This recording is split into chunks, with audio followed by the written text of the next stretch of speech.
Dito kami sa subdivision. Ayan. Ito yung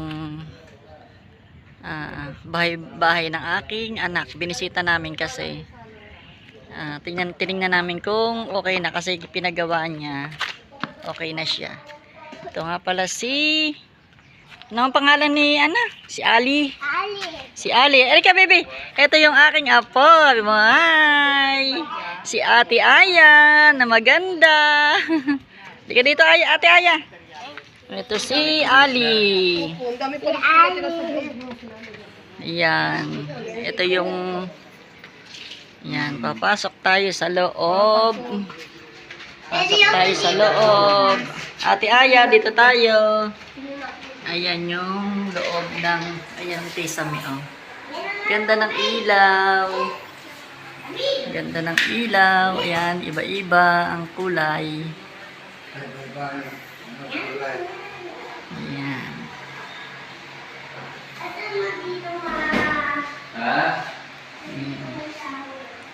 Pasok tayo dito. Ito yung kanilang kwarto. Maliit lang siya pero cute. Ay, sino yun? Ay, sino yun? Ikaw. Ako ba yun? Ikaw yun. Dito tayo. Lala ko sino yun eh. Tapos, ito po ang bed ni Ate Aya. Yan, dyan siya matutulog. Meron siya ditong, lalagyan. Meron ko dito maakyat. Baba na, baba. Ito, pwedeng gawing office, ang ilalim. Pwede dito malagay ang computer. Computer ni Ate Aya. Dito tayo. Tapos, sarado muna natin. Ay! Sino yun? Ikaw. Meron pang tao doon. Sino yun? Ikaw. Ito yung kanilang CR. Ganda ng CR. Asa na yun? Wala pang ilaw, pero ang ganda ng ilaw nila dyan. Ayan, yung shower. Ayan.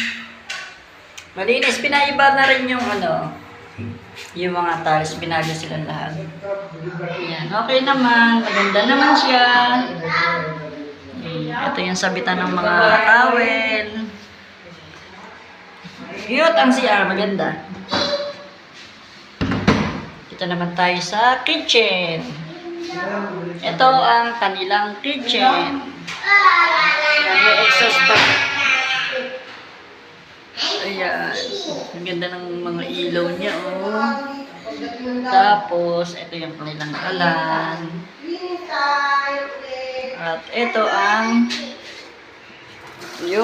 ang gripo. Ayan. O, diba?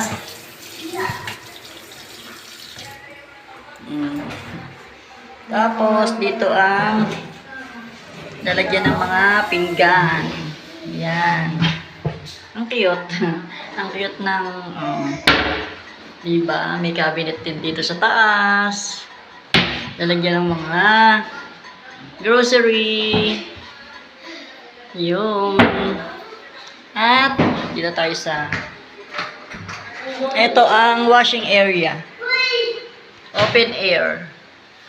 Washing area. At nandun sa kabila ang mga kapitbahay. Yan. Wala pang tao dyan. Pero madami ng bahay. Ay! Nandyan na naman si ate. Dito tayo, ate. Dito tayo. Okay. Close the door. Close the door. Pwede ako dito. Wow! Basa!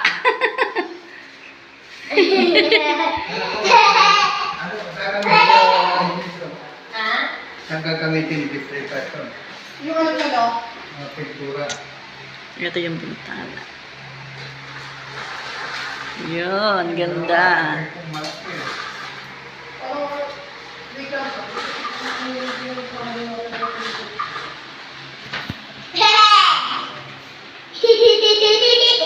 Ganda ng ilaw.